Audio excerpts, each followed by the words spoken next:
All right, so welcome everybody, Magic Monday, and I'm going to start the screen share right away.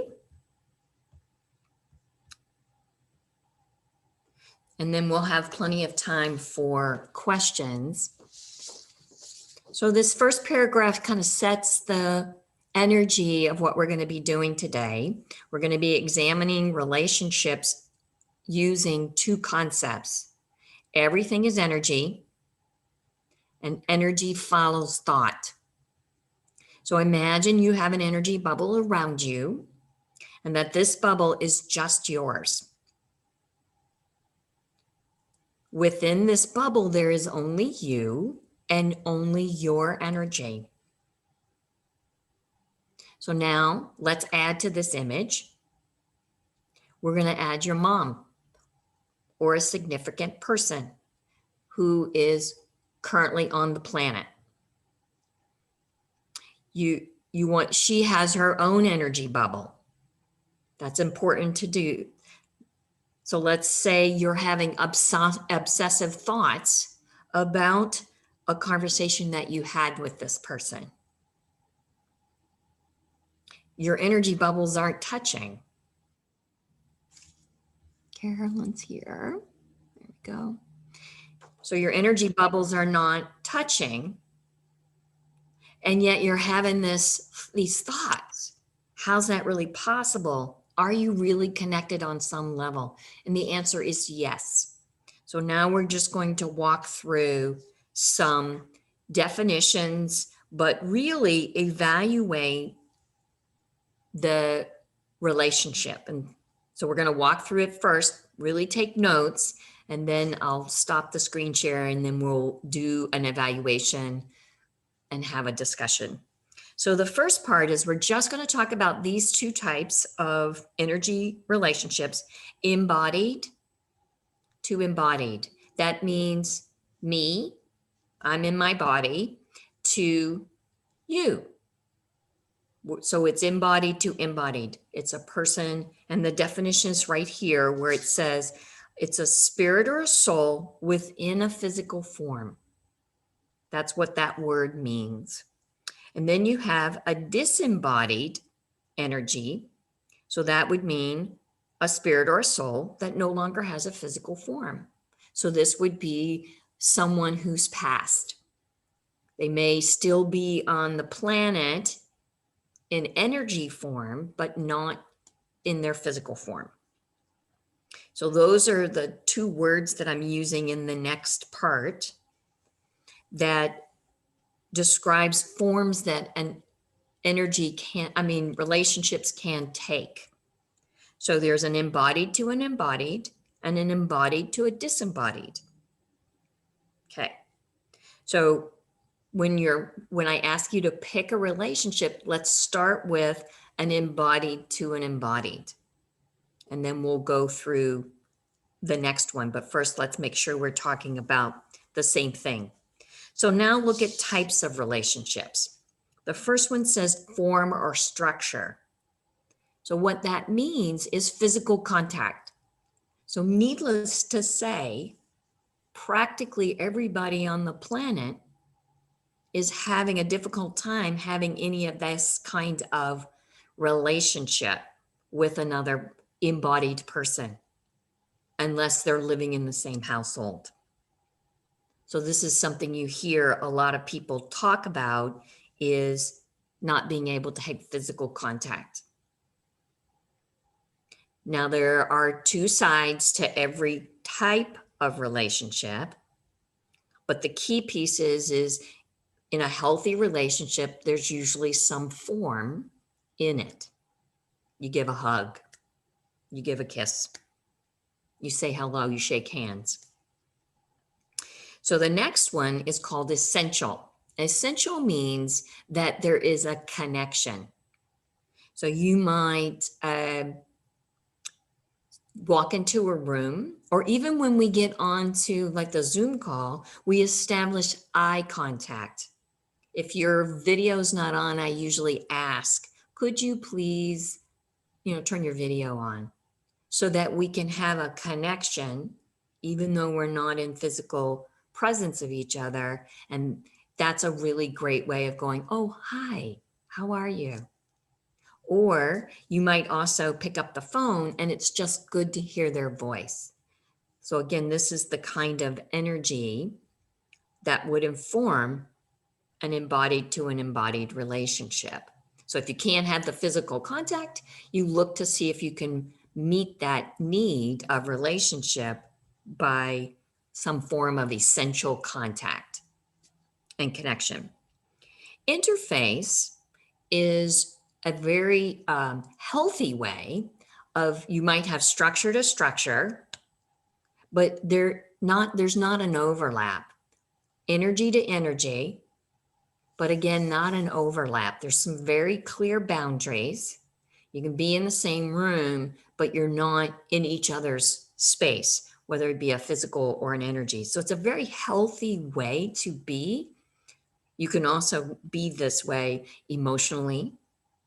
And it may feel to you, if you're not used to it, it may almost feel like the person's ignoring you, but instead they're in their bubble.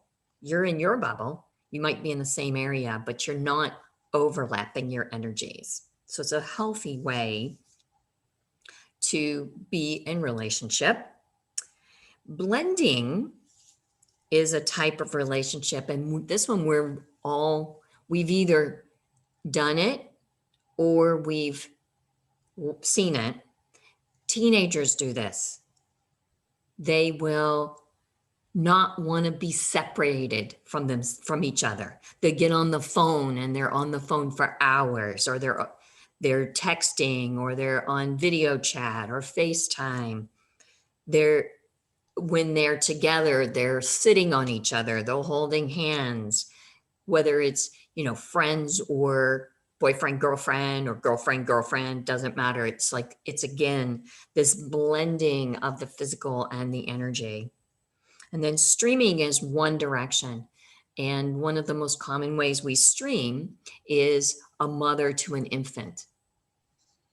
So you're streaming love and concern one direction, and the infant is dependent upon you on how to do that. But there are also streaming relationships that are out of balance, where you're the person or they're the person that is the giver.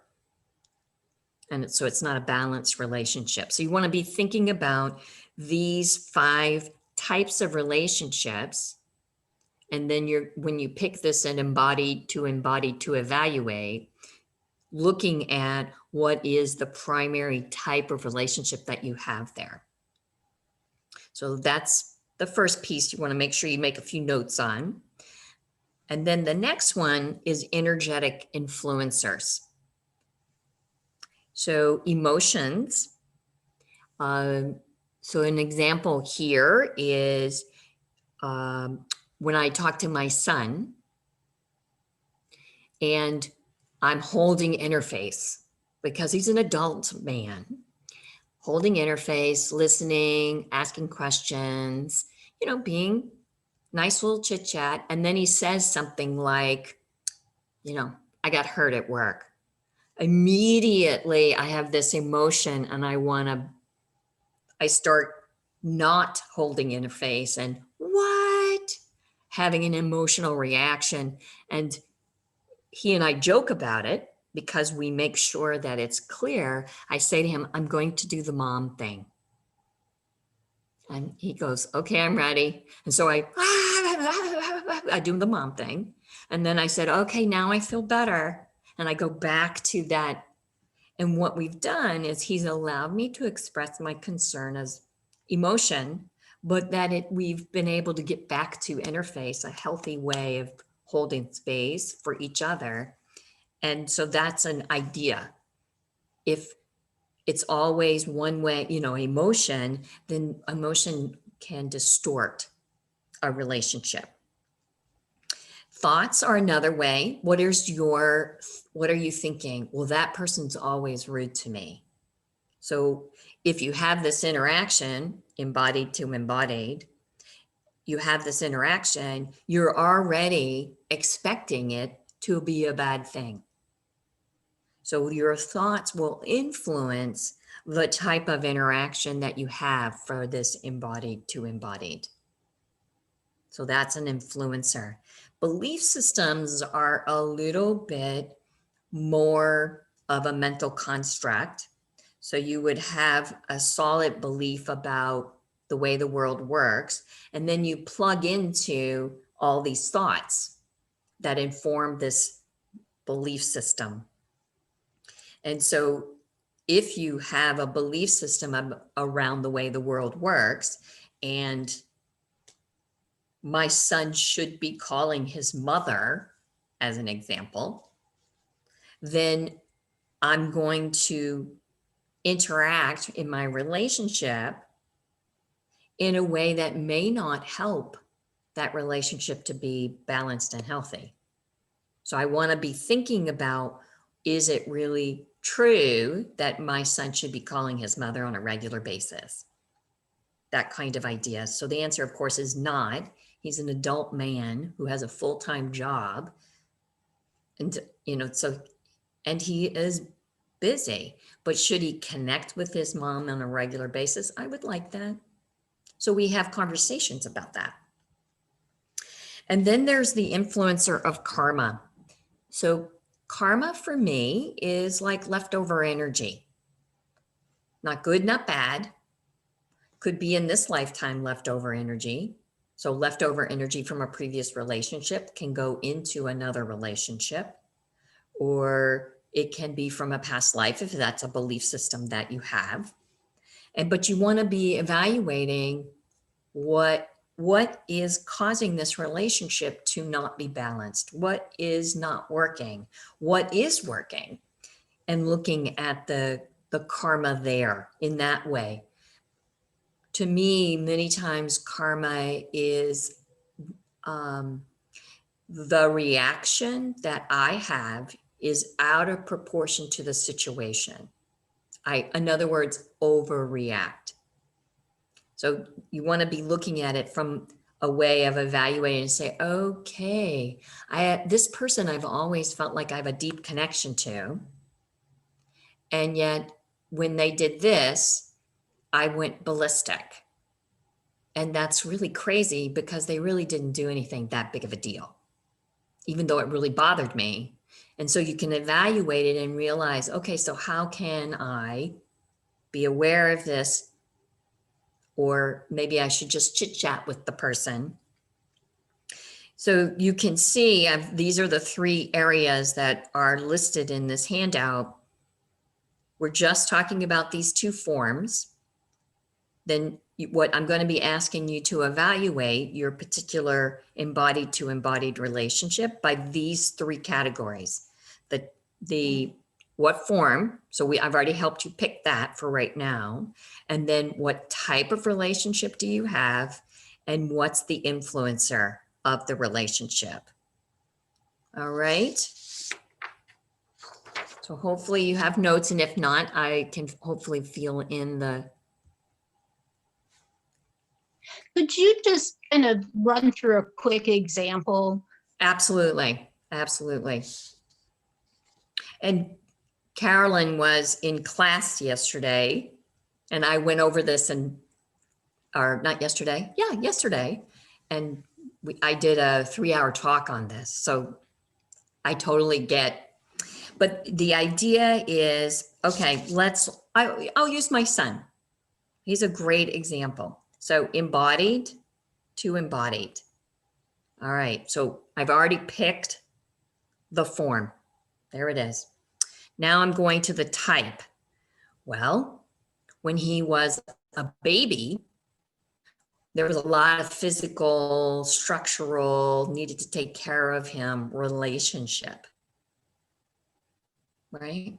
That's makes perfect sense.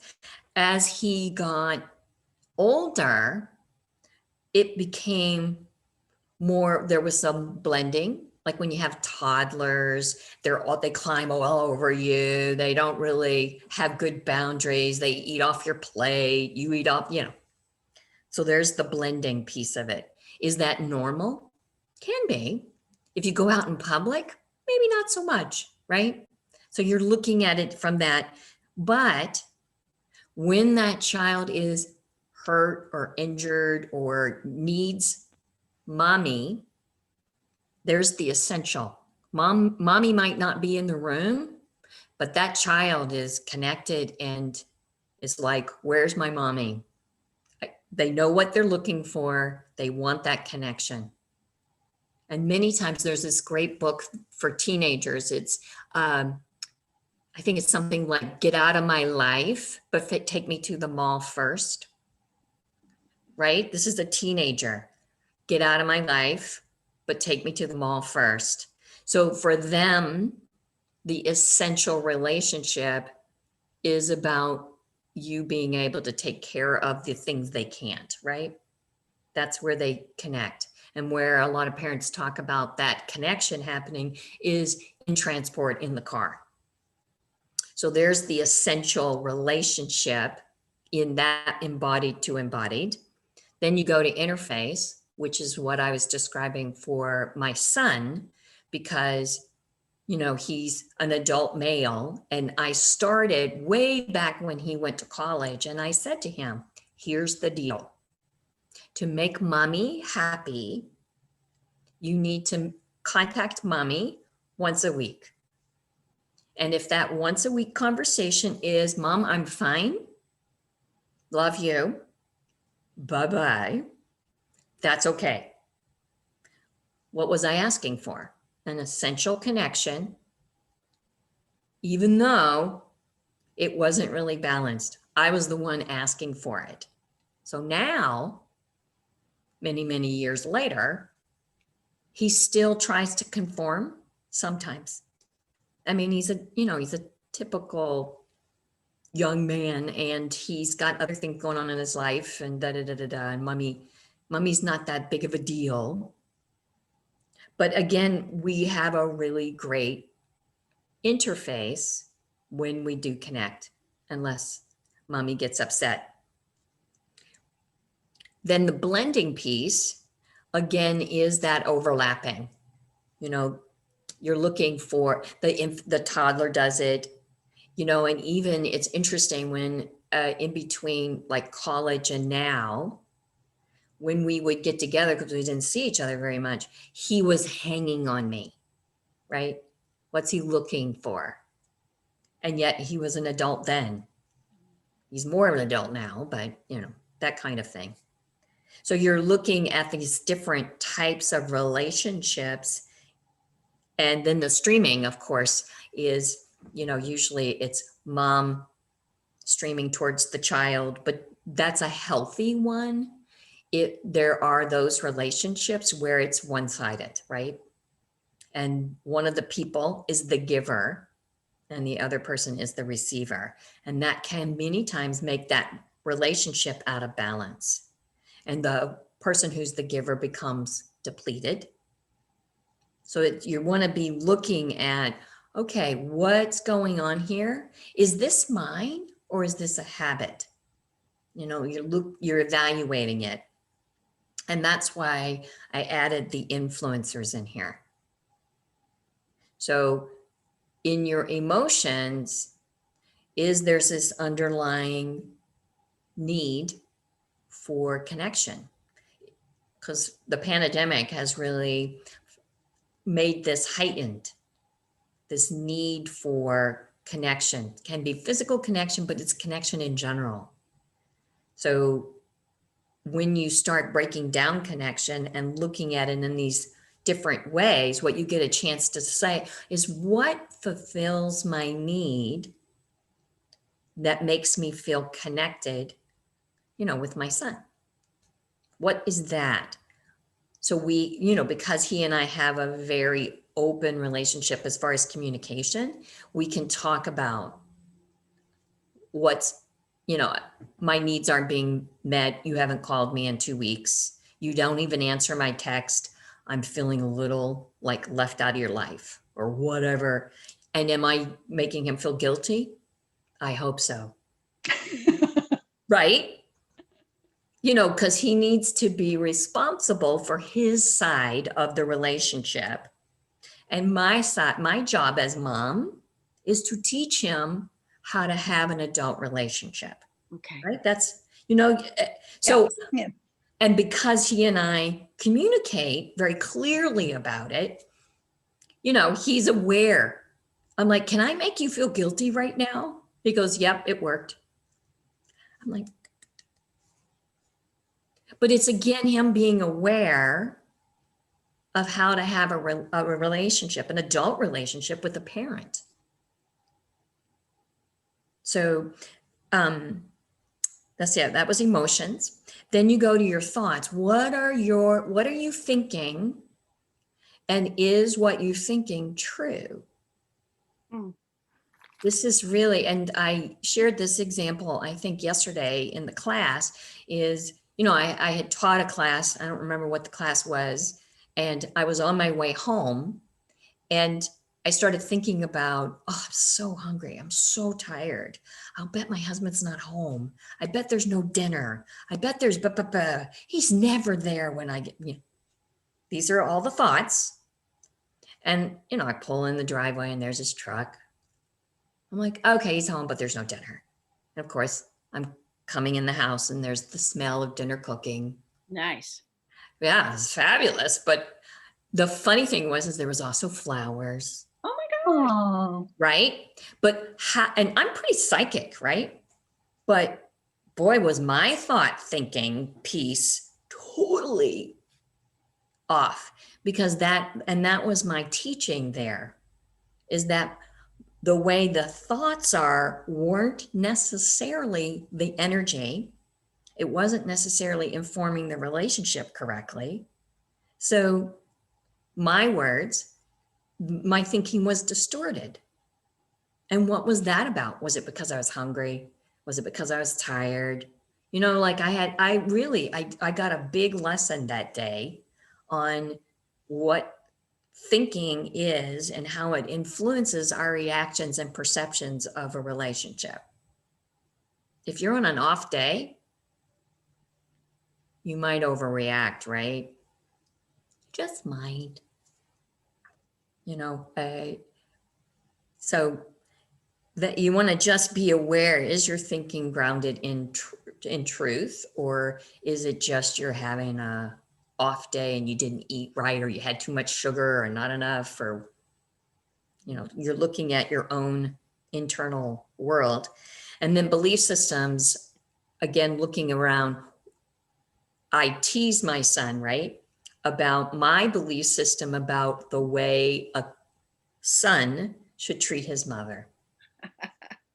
But on some level, I did use that belief system, which is not necessarily mine. It's just my desire. I would really like to have that connection with him. Even if it's just that 30-second, Mom, I'm fine. Love ya. Click. Which he's done many times. But the key piece is I heard his voice. I had my essential connection. He was respectful. He did what I asked. And we maintained our relationship, which is really healthy, because I don't want him doing an empty gesture, because then what is it? It can be one of these other ones, like streaming. He's just doing something to shut Mom up. I don't want that kind of relationship. So you're really looking at your own thinking, as well as the energy of the relationship and your own expectations. And expectations, belief systems come in there. If you have a particular cultural belief or an affinity to, I was raised in the South, family is very big there. And so that piece of it sets up a belief system that isn't true. The relationships for family are different than they are. My mother's the oldest of 18 kids. So you can just imagine that kind of family. Up here, there's a lot of, very tight families. Culturally, there's some really good, connections in that way, but they may not have that same depth because the world up here is very different than the South, which is fine. But it's just being aware of the belief systems. And then karma is the influencer of energy. For me, I always say it's leftover energy, positive or negative. I'm not really judging it. But if I have a relationship that goes good, so my son's another great relationship. The first 20, 21, maybe 22 years was difficult. I would just, I would consider him a high maintenance kid. Something shifted when he turned a certain age. And, now 10, 15 years later, we have this really beautiful, healthy mother-son relationship that we've cultivated together. So I don't know if that helps, Millie. Yeah, no, it does. Thank you. Good. All right. So everybody pick your relationship, whichever one that one is. But it's an embodied to embodied, because I will talk about embodied to disembodied. Just really think about whatever that relationship is.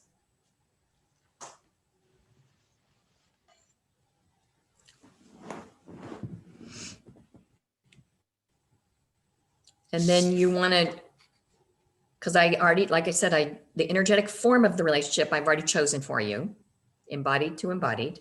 But look at the types of relationship you might have with this person and the influencers. And it can be a great relationship, but most of the time everybody wants to look at the ones that are not working very well. You don't usually have too many questions about the ones that are working well.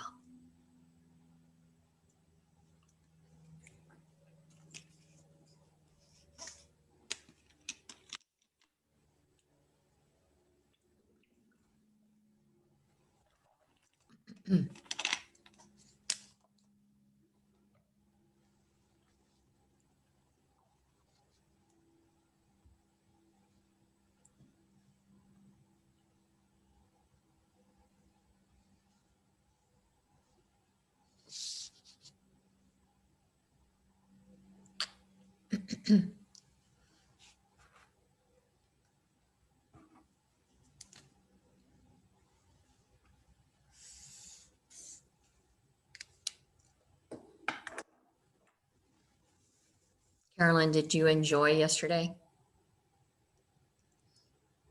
It was good. Yeah, it was really good. I didn't fill out my feedback form yet, but That's okay. You will. I'll get to it. Yeah, exactly. You can put your wish list together. Oh, I will. It's long. I've heard that. That's what some people said. I was like, yeah, that's good. Very positive. It was a lot of fun. That's the key. All right. Who has an example? Who would like to see if they've got theirs?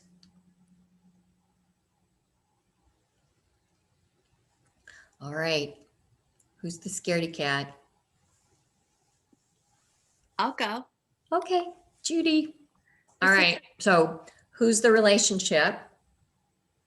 Friend, good friend. It's a friend. Okay. We have a long history. We met when we were 19. Okay. So obviously we're both embodied. Yes. I would call it essential. Mm-hmm. For balance. And so how do you establish that essential?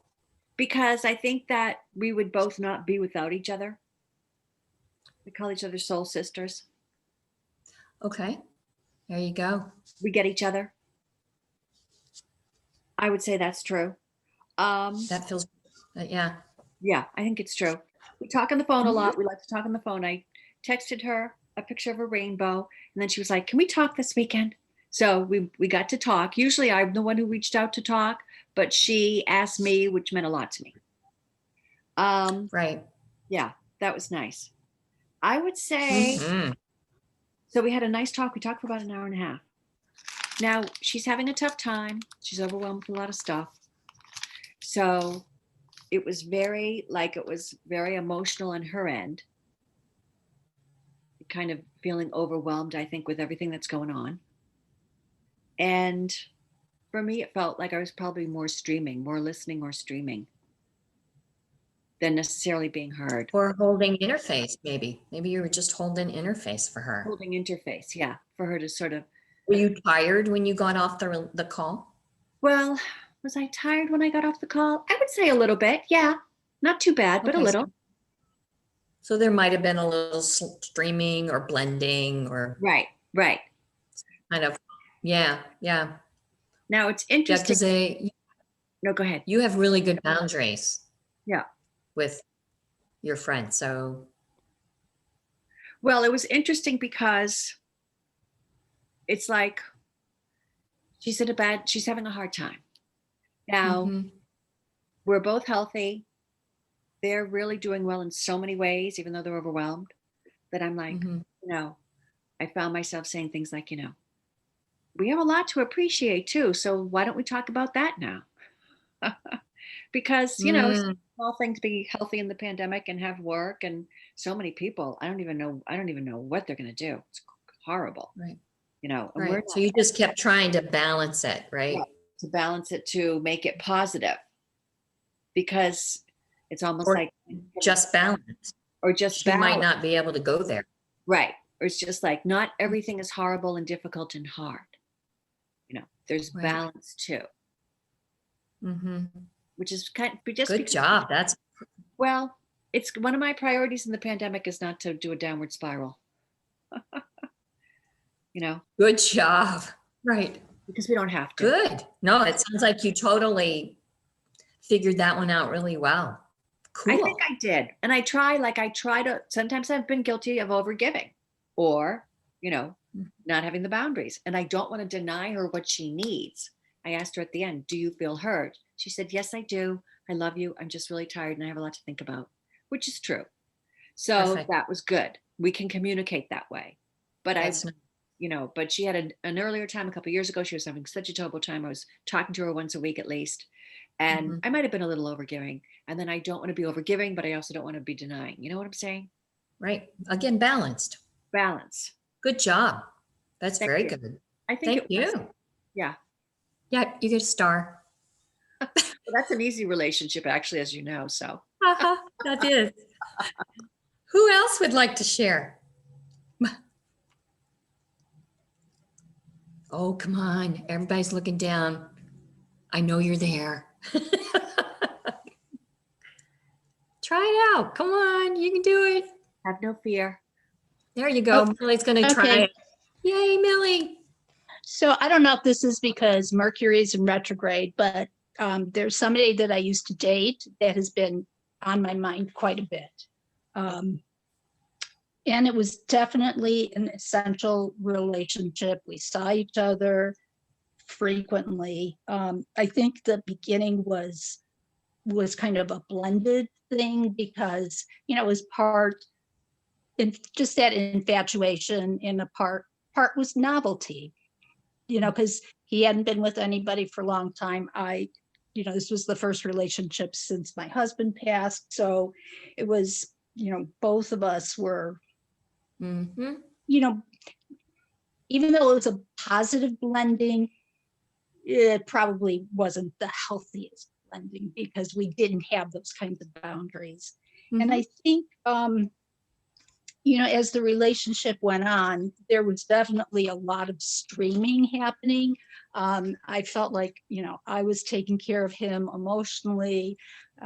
He was, he felt he was taking care of me. And I know my karma came into play because I had this fear, like, oh my God, he's going to leave me. Like, my husband dropped dead. And if I didn't hear from him for a while, I'd be like, oh my God, he dropped dead. And, those kinds of crazy things. Mm-hmm. Well, I So don't know if that's too crazy. It doesn't sound crazy to me. It sounds like, leftover energy Right. as an influencer, you know? Yeah. Yeah. But, now the person's been on your mind and Mhm. you can evaluate the relationship as in, does it serve you? Do you want this back in your life, or are you wanting something similar? Yeah. Some kind of interface where it's nice and healthy, you support each other, that kind of balance. Of where we're not so interdependent. There you go. Yeah. Yeah. Great reflection. Great example. Good job. Okay, who's next? I'm loving it. Everybody's like totally nailing it so far. Okay, come on, you guys can do it. Can I share a quick story? Fine with me. Years ago, I was working in another part of Massachusetts with a young lady who got married. She asked me to be in her wedding. She was somebody I work with. And so I did. And like I just connected with her on Facebook after like more than 30 years. Wow. And her husband had passed, which I didn't know. It was awful, but I didn't say anything about that. But that's like the Mercury retrograde. Oh, yeah. And but she's a lovely, lovely person. She had such a beautiful, loving heart. Now I think she's got like 8 grandchildren. Wow. So I just thought this is really interesting because she was on my mind. So I thought, I'm just going to do that. Mm-hmm. Exactly. So you're paying attention to the person, popping up into your awareness, and then you're evaluating, oh, I was in her wedding. Yeah. It's I'd love really, to know how she is now. You know, yeah. she had No, very that's a good great life, story. but well, it's Mhm. interesting. But Mercury retrograde's like that. I always hear from people I haven't heard from forever. That's right. Stirs things up.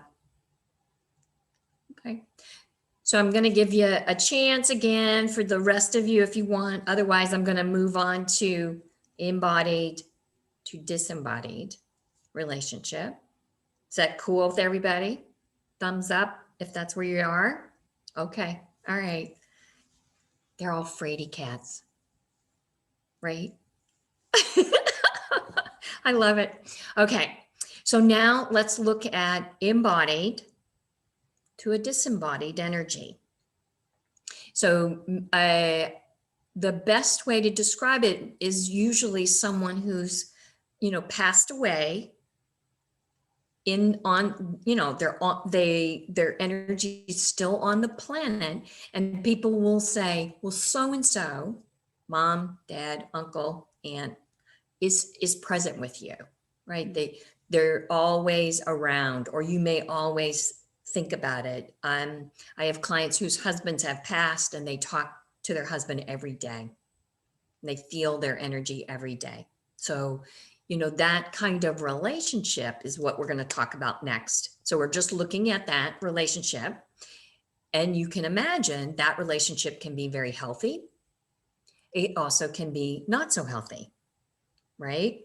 Because a disembodied energy, you don't want that energy in your beingness, because what do we call that? You call it a spirit or a ghost, right? These are the things that people end up talking about, what they see, because that being has gotten stuck in this dimension. They did not cross over. That's the idea. So now you have this relationship, and now we're going to look at, it's not in form anymore, right? Embodied to disembodied.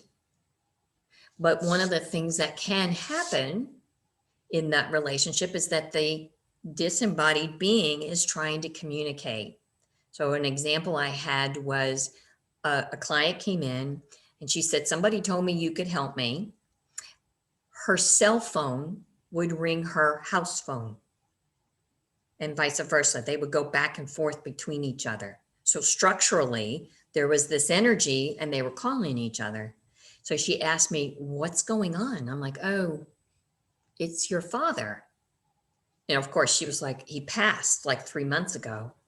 And he was trying to warn her, but this was not in her So you look down at the the energetic influencers, she didn't believe in this. But he was basically, so his warning was about one of the cars and the brake and something like that. And, she was like, what? What? And of course, a month later, I got the phone call from her saying, I just wanted to let you know that the brakes did go out in the green car. So because he did warn me through you, I knew what to do when it happened. I said, well, then this is why your cell phone and your house phone aren't ringing each other, right? And she goes, that's right. They're no longer doing that. Okay.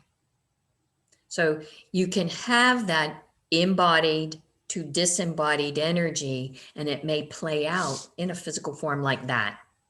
Or I know some people will tell me that so-and-so, took this, or they moved this in physical form. And again, it's all about communication in that particular, a husband, a father, they're usually trying to communicate something to their loved ones. Essential. So when it's difficult to let go of this person, this is where that essential connection is missed.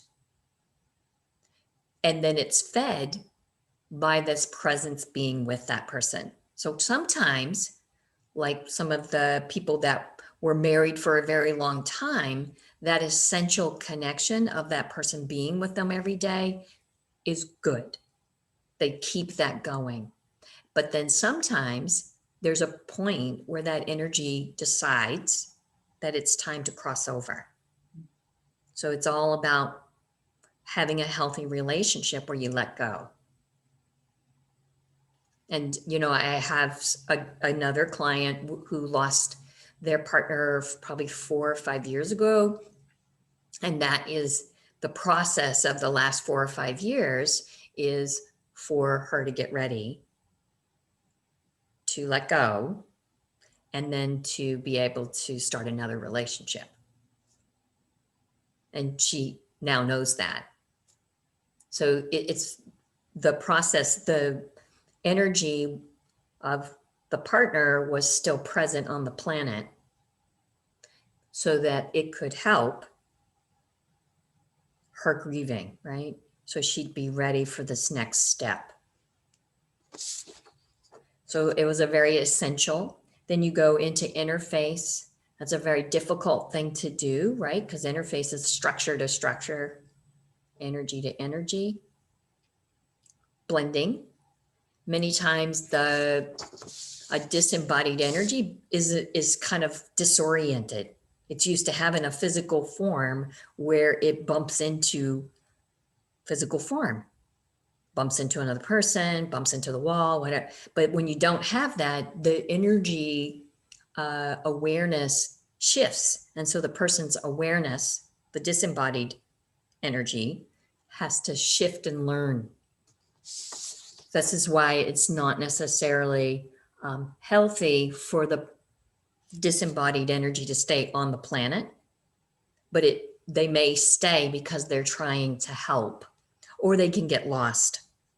And an example there is, this was a long time ago. On Thanksgiving Day, I got a call from a client, and I had seen many of the people in the family, and one of the kids had stopped eating. So they thought she had anorexia. And so they were like, it's extreme. If you can't help us today, then we're going to admit her to a eating disorder, blah, blah, blah, blah, blah. And of course, I was like, okay, sure, come on over.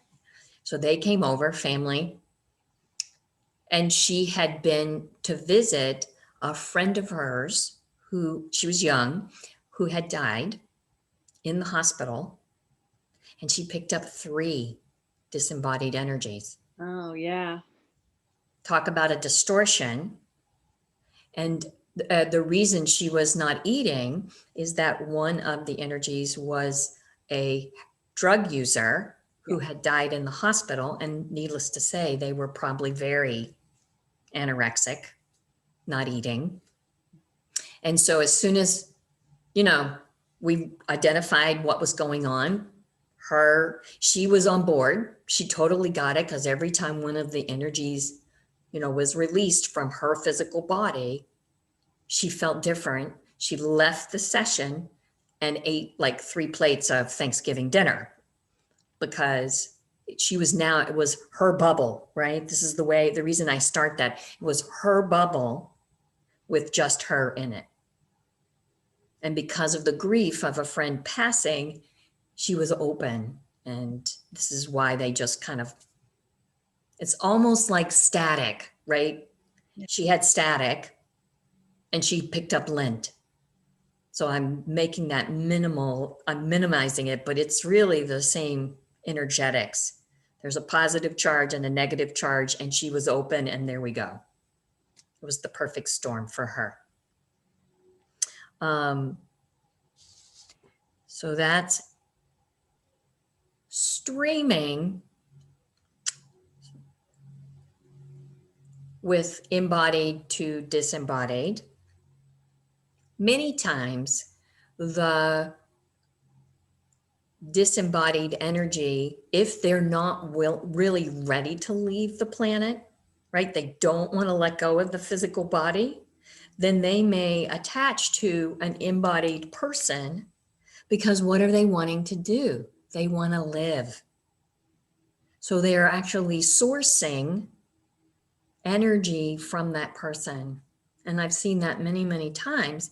And people sometimes think it's a connection that they want to keep, but it's really, that's not good, whether it's embodied to embodied or embodied to disembodied. It's not healthy. You have your bubble, they have their bubble. They just don't have physical form now. We still have our bubble. They should still have their bubble. And, we don't do that kind of stuff. And blending our energies isn't also good for us, right? It's like bad energetic hygiene.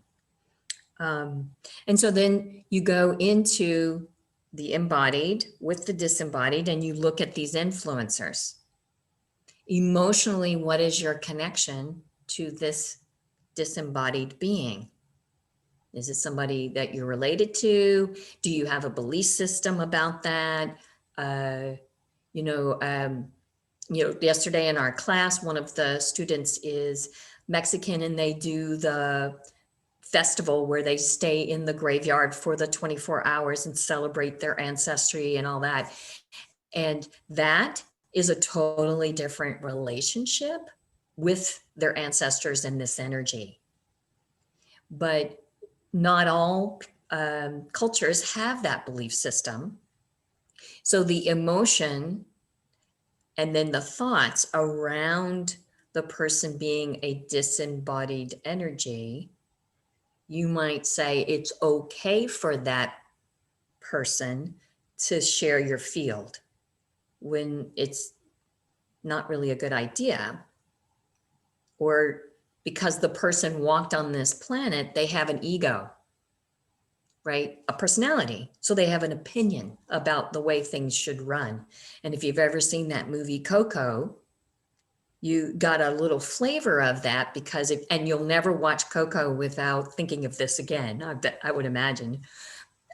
Because when I saw Coco for the first time, I was just like, holy smokes, this is a great example of energetic relationships. And some of it was really good and some of it was not so good. So, and then there's these beliefs about, is it really possible? What is the influence? What is the belief around what makes up this person?